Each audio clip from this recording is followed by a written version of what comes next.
There's been a big change to the H-1B visa program. So President Trump just signed a presidential proclamation stating that going forward, any H-1B visa application will have a $100,000 filing fee on top of whatever filing fees that are already there.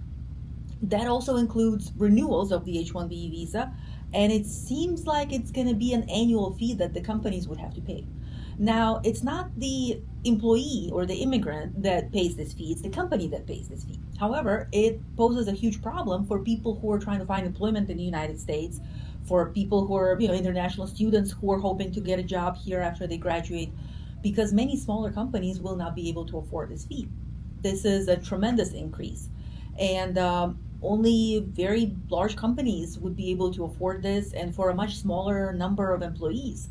So it will have a huge effect on people who are hoping to find this path to work in the United States through the H-1B program.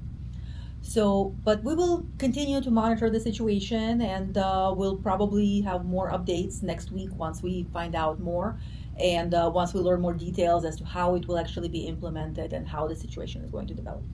Donald Trump also signed another document regards of the golden card. Do you explain a little bit about that part too?